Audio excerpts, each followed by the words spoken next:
ఆత్మీయులారా, పరమ పవిత్రము, పావనము, శుభకరము, దివ్యము, భవ్యమైన ఈ సంక్రాంతి నాడు సత్సంగానికి శుభస్వాగతం. సాయి సుధాలహరికి ఆహ్వానం. అన్ని రోజుల్లాగే ఈరోజు కూడా మామూలు భోజనమేనా? లేదు, ఈరోజు విందు భోజనం చేద్దాం. ఆ విందు భోజనం లాంటి సత్సంగానికి శుభస్వాగతం. ముఖ్యంగా సాయిబాబా గురించి భక్తులైన వారు ఎటువంటి భావన కలిగి ఉంటారు అంటే, మనకు అరిటాకు విందు లాంటి ఒక మహత్తరమైన అదృష్టం ఉంది. మనకు అంటే పూజ్యులు భరద్వాజ మాస్టర్ గారి ద్వారా సాయిని తెలుసుకున్నటువంటి వారికి. అది ఏమిటంటే, ప్రత్యక్ష అనుభవంతో ప్రభావితమైన ఒక భక్తుడైన భరద్వాజ మాస్టర్ గారు మనకి మార్గదర్శకులు కావటం. 1918 అక్టోబర్ 15వ తేదీ దేహం విడిచిన సాయినాథుడు 45 సంవత్సరాల తర్వాత 1963 ఫిబ్రవరి 9వ తేదీన తన చైతన్యపు ఉనికిని చాటడం ద్వారా అక్కడున్నది సమాధి కాదు, చిన్మయమైన తనతత్వమే అని ప్రత్యక్షంగా ఒక నవ యువకుడికి, ఒక చైతన్య స్ఫూర్తి కలిగిన వారికి, ఒక గొప్ప భక్తుడికి, తనను తాను ఆత్మార్పణ చేసుకున్నటువంటి ఆత్మార్పకుడికి, ఒక సత్యాన్వేషకుడికి అటువంటి అనుభూతి ద్వారా మనందరికీ, మన ద్వారా మానవజాతి మొత్తానికి ఒక శంఖారావాన్ని సాయిబాబా వారు ప్రపంచానికి వినిపించారు. అది మాస్టర్ గారికి వచ్చిన గొప్ప అనుభవం. అనుభవ మూలమైనటువంటి, అనుభవ రూపమైనటువంటి స్ఫూర్తి మనకు ఆధారం.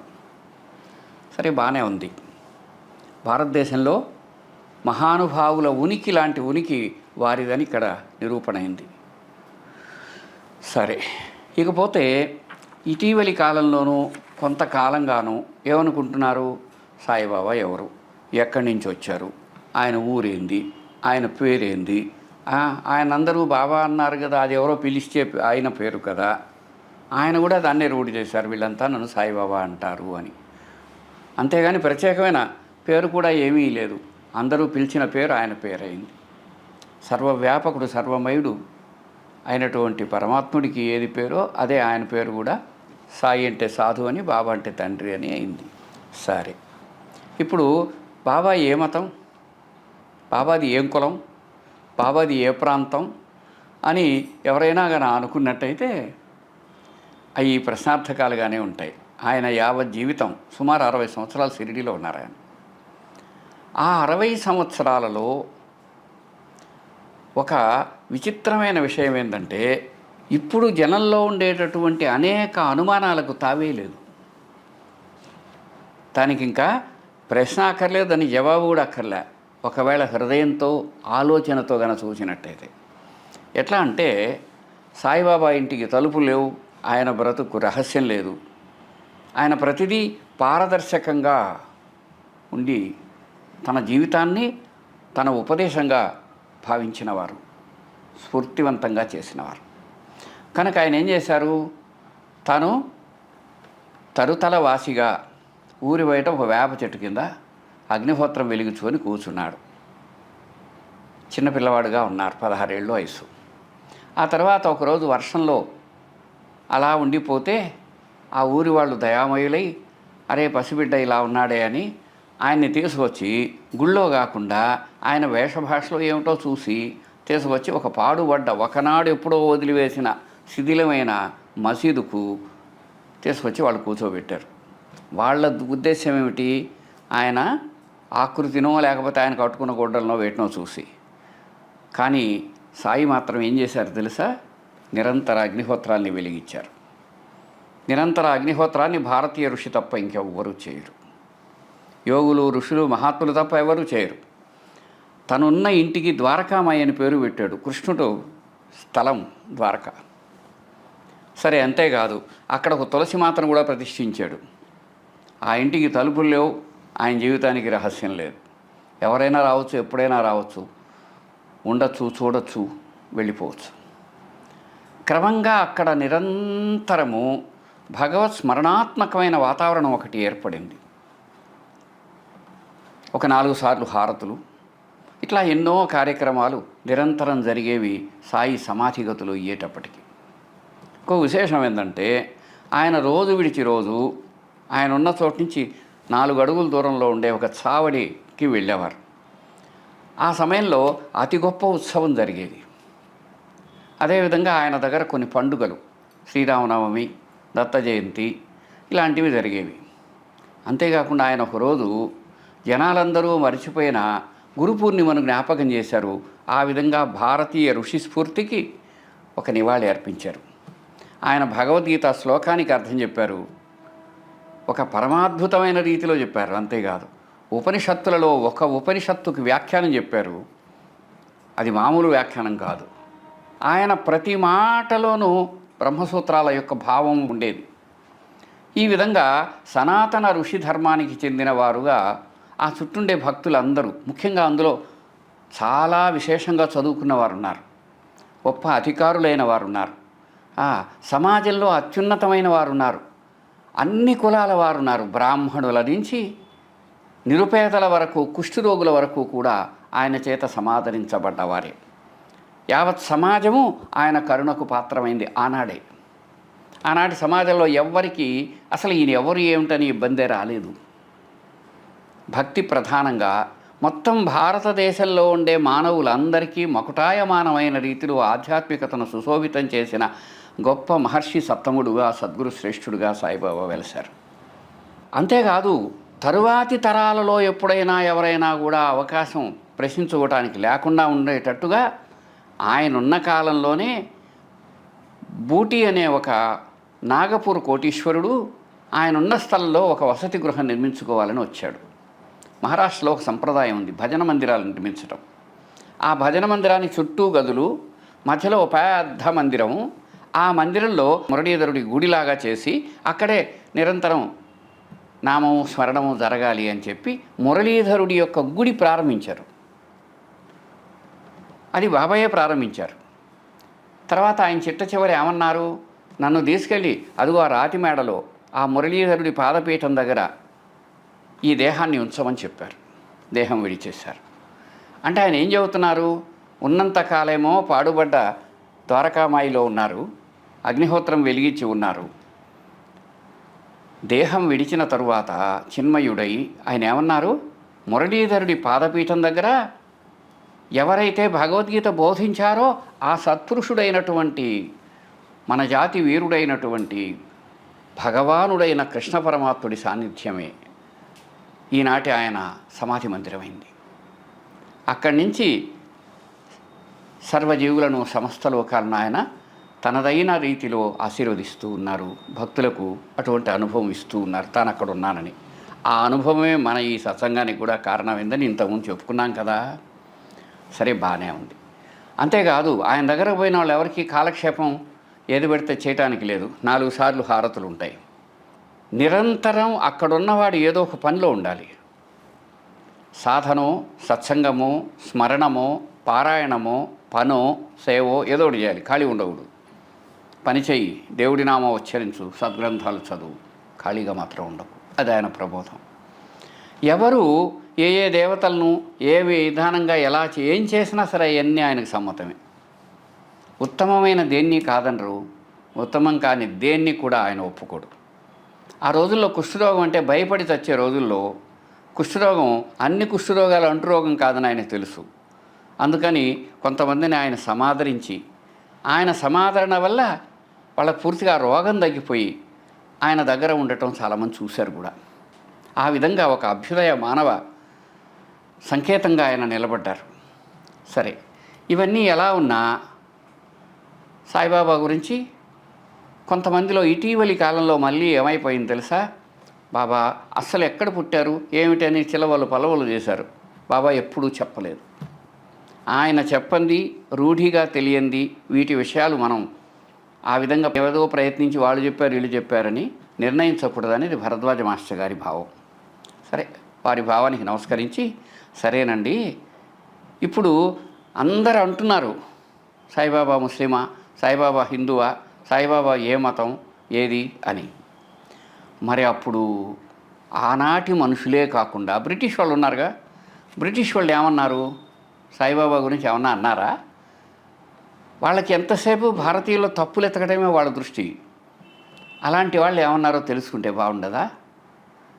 అలా అనుమానం ఉండేటువంటి వాళ్ళ కోసం ఈనాడు మనం ఒక విషయం చెప్పుకుంటున్నాం. ఇందులో ఉండే ప్రతివి కూడా స్పష్టం. మీరు మన ఆనాటి బ్రిటిష్ ఇండియాలో ఒక నేషనల్ ఆర్కీవ్స్ ఆఫ్ ఇండియా అని ప్రస్తుతం, మీరు ఎవరైనా కూడా వాటిని చూడవచ్చు. ఇది సిమ్లాకు సంబంధించిన రికార్డ్స్లో 1911 సంవత్సరానికి సంబంధించిన దాంట్లో ఈ విషయం ఉంది. దాని వివరాలు ఈ డిస్ప్లేలో మీరు చూడవచ్చు. అందులో ఏముందంటే, ఒక వీక్లీ రిపోర్ట్స్ పంపేవాళ్ళు అప్పుడు. అందులో director of criminal intelligence and the political situation during January 1911, 1911 సంవత్సరంలో ఈ పొలిటికల్ పరిస్థితి ఏ విధంగా ఉందనే దాని మీద ఒక వీక్లీ రిపోర్ట్లో ఒక విషయం ఉంది. అందులో సాయిబాబా ప్రస్తావన ఉంది.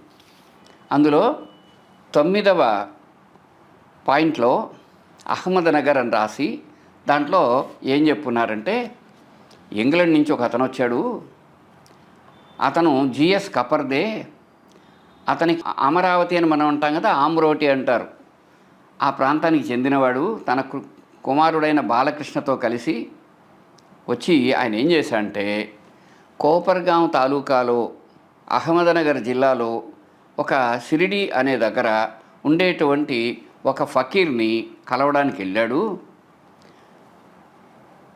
ఆయన ఎవరు అని అంటే, ఆయన 1910 డిసెంబర్ 5వ తేదీన అక్కడికి చేరుకొని వారం రోజుల పాటు అక్కడున్నాడు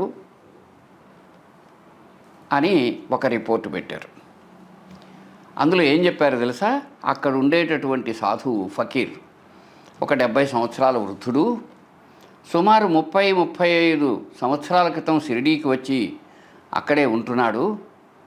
చాలా కాలం పాటు ఆయన్ని మామూలు సాధారణ సాధువు అనుకున్నారు, కానీ కొంతకాలంగా ఒక 10-15 సంవత్సరాలుగా ఆయన పవిత్రతను, ఆయన యొక్క సాధు సామర్థ్యాన్ని చూచి అందరూ కూడా ఆయన సాయిబాబా అనే పేరుతో పిలుచుకుంటున్నారు. ఆయన ఎంతోమంది మహానుభావుడు అని అనుకుంటారు, అవతారం అని నమ్ముతారు.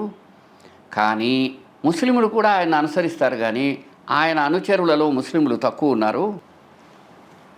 ఎవరెవరు వాళ్ళ మతానికి ఆచారానికి చెందిన పద్ధతిలో ఆయన దగ్గర పోతే ఆయన ఏమీ తనదైన ఒక రీతిలో ఉంటాడు, అంతేగాని కేవలం ముస్లింలను పద్ధతిలోనో ఇంకో దాంట్లో ఉంటాడు, భారతీయ ఋషి విధానంలో ఉంటాడు. కానీ ఒక గొప్ప విషయం ఏంటంటే, ఎంతో గౌరవనీయులైనటువంటి సమాజంలో గౌరవించబడే ఉన్నత స్థానాలలో ఉండే శ్రీ హరి సీతారాం దీక్షిత్, శ్రీ నానాసాహెబ్ చందోర్కర్, ఈయన గారు ఒకప్పుడు కోపర్గాంకే తహసీల్దార్గా ఉన్నాడు, డిప్యూటీ కలెక్టర్గా కూడా ఉన్నాడు ఆయన. ఇలాంటి ఎంతోమంది బ్రాహ్మణులు కూడా ఆయనను ఆరాధిస్తున్నారు. ఖాందేశ్ అనే ఒక ప్రాంతంలో ఉన్నటువంటి భాటే అనే ఒక సత్పురుషుడు, అక్కడ తహసీల్దార్గా ఉన్న ఆయన మామ్లత్దార్ అంటారు మరాఠీలో, సాయిబాబాకు భక్తుడుగా మారి ఉద్యోగం విడిచి షిరిడీలోనే ఉంటున్నాడు. ఆ విధంగా ఉండటం అంతా కూడా ఆయన పట్ల భక్తులకు, ముఖ్యంగా అన్ని కులాల వారికి కూడా ఎంత గౌరవం ఉన్నదో బయటపడుతుంది. కాబట్టి ఈయన ఒక మత కారణాలతో ఉన్నటువంటి మనిషి కాదు. కాబట్టి వీళ్ళందరూ ఎంతోమంది ఆయనను, సమాజం అంతా ఆయన్ని ఆదరిస్తుంది. కాబట్టి సాయిబాబా అతి ప్రాచీనమైన భారతీయ ఋషి సప్తముడు అనే మాటకు వీళ్ళ గెజెట్ మనకి ఆధారంగా నిలుస్తుంది. ఆనాటి సమాజం ఆయన్ని ప్రస్తుతించింది, ఆరాధించింది, ప్రార్థించింది, శరణాగతి చేసింది, సౌఖ్యాన్ని, శాంతి, ఆనందాలు పొందిందనమాట. ఇప్పుడు ఇక్కడ ఇది ఎప్పటి కాలము, ఎక్కడ తప్పు దొరికినా సరే దాన్ని పట్టుకొని ట్యాక్సీలు వేసి గందరగోళం చేయటానికి రెడీగా ఉన్న బ్రిటిష్ వాళ్ళ కాలం. అక్కడ ఏం చెప్పారు? సాయిబాబా వచ్చి ఒక సనాతనమైన దృష్టితో ఉండే ఒక సాధు సత్పురుషుడు, ఆయనను అనేక మంది ఆనాడుండేటువంటి అందరూ గౌరవించారు. కనుక ఆయన ముస్లిం ఇంకొకటి అనడానికి ఏ ఆధారం లేదు. ఒక రుజువు. మరో రుజువు చూస్తారా? తర్వాత ఇంకొక విషయం, ఇది ఎప్పటిదంటే షిరిడీ సంస్థానం వాళ్ళు ఒక పరిస్థితుల్లో ఒక స్థలం కోసం ప్రయత్నం చేశారు, భూసేకరణ కోసం ప్రయత్నం చేశారు. దాంట్లో ఏమైందంటే అది మెల్లగా హైకోర్టుకి వెళ్ళి హైకోర్టు నుంచి సుప్రీంకోర్టుకి వెళ్ళింది. వెళ్ళిన తర్వాత అది కొంతమంది బాజీరావు టీ కోటి అనే ఆయన, తర్వాత state of Maharashtra and others ఈ రెస్పాండెంట్స్గా ఉంటూ మీకు ఇక్కడ ఈ వ్యూ కాస్ట్లో మీరు చూడవచ్చు. ఆ కేసు నంబరు, అప్పీల్ నంబర్ అవి చూసి మీరు కూడా ఇంటర్నెట్లో వివరాలు చూసుకోవచ్చు అన్నమాట. ఇందులో ఏమైందంటే వాళ్ళు సుప్రీంకోర్టుకి అప్లై చేశారు. అక్కడ ఇద్దరు జడ్జెస్ కలిసి ఒక వివరణ చెప్పారు. అందులో సాయిబాబా ప్రస్తావన ఉండటం మనకు ఉపయోగపడుతుంది. దైవశక్తులు కలిగిన గొప్ప మతాతీతమైన మహానుభావుడు. అది ఎవరికి ఉపయోగం? భారతదేశంలో మాత్రమే సాధ్యమైంది అందరినీ తమగా భావించే దృష్టి. అటువంటి ఒక యోగిని పూజించటానికి, ఆయన ఆశీర్వాదాలు పొందటానికి వేలాది మంది యాత్రికులు సాయిబాబా మందిరాన్ని ఇప్పుడు దర్శిస్తారు. ఆయన ఎట్లాంటి వారంటే అందరూ ఎవరికి వారు ఆయనను ఆశ్రయించిన వాడు తమవాడుగా భావిస్తారు, చెప్పుకుంటారు. ఆ మహాయోగి తాను అందరికీ చెందినవాడనే అన్నారు. అంచేత భారతదేశంలోని అందరూ ఆయన పట్ల అచంచల విశ్వాసంతో, భక్తితో, సంపూర్ణమైన నమ్మకంతో ఏ రోజు కూడా విశ్వాసం కోల్పోకుండా వేలాది మంది యాత్రికులు షిరిడీకి వెళుతున్నారు. ఆయన భౌతికంగా ఉన్నప్పుడు అలాగే ఉంది, ఈరోజు కూడా అదే విషయం కొనసాగుతుంది. కనుక ఆయన శరీరంతో ఉన్నాడు అని భక్తులు భావించి విశ్వసిస్తున్నారు అని సాయిబాబా గురించి చెప్పారు. ఇక్కడ వాళ్ళు చెప్పింది ఏమిటి? ప్రాచీన భారతీయ ఋషీశ్వరుడు ఆధునిక కాలంలో ఉంటే ఎలా ఉంటాడో సాయిబాబా అలా ఉన్నారు. కనుక ఆయనను ఏదో ఒక విషయానికి ఆయన ఆ కులం వాడు, ఈ మతం వాడు అని చెప్పటం కుదరదు. కనుక ఆయన భారతీయ ఋషీశ్వరుడు అని మాత్రమే రూఢి చేసినట్టయింది. కాబట్టి అనేక విషయాలు ఇవన్నీ ఎట్లా పోయినా మనం సూక్ష్మంగా గన సాయిబాబా యొక్క జీవితాన్ని గన ఆలోచించి చూసినట్టయితే అతి ప్రాచీనమైన భారతీయ ఋషి ఆధునిక కాలంలో గన జీవిస్తే ఎలా ఉంటుందో ఆ విధంగా సాయి జీవించారు. అంతేకాదు ఆయన ఎన్నో రకాల ఆ చుట్టూ ఉండే మనుషులందరినీ రకరకాల భావాలతో ప్రభావితం చేశారు. అట్లా సాయి చేత ప్రభావితమైనటువంటి వారిలో నానాసాహెబ్ చందోర్కర్ ఒకరు. ఆయన 14/1/1860 మకర సంక్రాంతి నాడు, అంటే ఈరోజు జన్మించారు. ఆయన గారు 21/8/1921 61 సంవత్సరాల వయసులో దేహం విడిచారు. ఆయనకు 30 సంవత్సరాల సాయిబాబాతో అనుబంధం. అదొక విచిత్రం.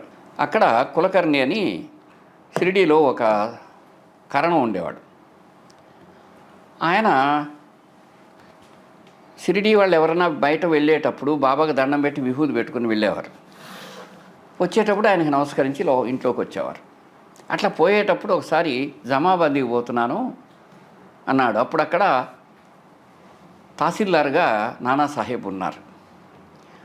పోతూ ఉంటే ఏమో మీ నానాసాహెబ్ ఉన్నారు కదా, ఆయనను నేను ఒకసారి పిలిచాను రా అని చెప్పు అన్నాడు. సరే వెళ్ళి ఆయనకు చెప్పాడు, మహానుభావ మా ఊళ్ళో సాధువు గారు ఉన్నారు, ఆయన గారు మీకు రమ్మన్నారు అన్నాడు. ఆయన అనుకున్నాడు, ఆయన ఎవరు నన్ను పిలిచేదేమిటి అని. సరే మళ్ళీ ఇంకోసారి పోయి చెప్పమన్నాడు. ఈసారి పోయి చెప్పినప్పుడు, ఏమయ్యా నీకు ఏదైనా పని ఉంటే చెప్పు, అంతేగాని నాకు ఆ సాధువు ఈ సాధువు అని ఎందుకు చెప్తావు, నీకు కావాల్సిన పని ఏదో చెప్పు అని. ఆయనేమో పెద్ద ఆఫీసరు, ఏం చేస్తాడో అని భయం, ఇతనా చిన్న ఉద్యోగి. సరే మరోసారి వెళ్ళేటప్పుడు బాబా విభూతిచ్చి అతన్ని పిలువు అన్నాడు. అనేటప్పటికి ఇతను లోపల ఇబ్బంది పడుతున్నాడు. అప్పుడు పిలువు, ఈసారి వస్తాడు చూడు అన్నాడు. వెంటనే ఆయనకు పోయి చెప్పగానే నేను వస్తానన్నాడు. ఆ విధంగా నానాసాహెబ్ చందోర్కర్ ద్వారకామాయిలో అడుగు పెట్టగానే బాబా అన్నారు, ఏమి నానా? ఆయన ప్రేమగా పిలిచేవారు ఎవరిని, ఆయన గౌరవం, ఆయన ప్రేమలోనే గౌరవం ఉండేది. అందరినీ నా దగ్గరికి రమ్మని పిలుస్తానా? నీకు నాకు ఎన్నో జన్మల సంబంధం ఉంది. ఆ సంబంధాన్ని గౌరవించి ఉదారంగా నేను నిన్ను రమ్మంటే నువ్వేమేమో అనుకున్నావే అన్నాడు. అంతే, ఆ ప్రేమకు ఆయన అంతవరకు ఎంతగానో వేదోపనిషత్తులు చదువుకున్నాడు, సాధన స్మరణ తెలుసు, భగవద్గీతాది వ్యాఖ్యానాలన్నీ తెలిసిన వాడికి అంతవరకు సిద్ధాంతం తెలుసు. ఆయన సాన్నిధ్యంలో ఉత్తమమైనటువంటి అనుభవరూపకమైన ఆధ్యాత్మికత అనుభవమైంది. అతని ద్వారానే భగవద్గీతకు ఒక మహోన్నతమైన ఒక శ్లోకానికి బాబా చేసిన వ్యాఖ్యానం మనకి లభించింది. ఎన్నో రకాల అత్యుత్తమ ఆధ్యాత్మిక ప్రబోధనలు మనకి మానవజాతికి లభించింది చందోర్కర్ ద్వారా. అనేక మంది బాబాను సందర్శించడానికి ఆయన నిమిత్త కారణమయ్యారు. ఆ విధంగా నానాసాహెబ్ 30 సంవత్సరాలు సుమారుగా సాయి భక్తుడిగా విరాజిల్లిన వారు. ఆయనని ఇప్పుడు తలుచుకోవటం కూడా ఈనాటి సత్సంగానికి పరిపుష్టినిస్తుందని భావిస్తూ మీలో ఉండే పరమాత్ముడికి నమస్కారం. ప్రస్తుతానికి సెలవు.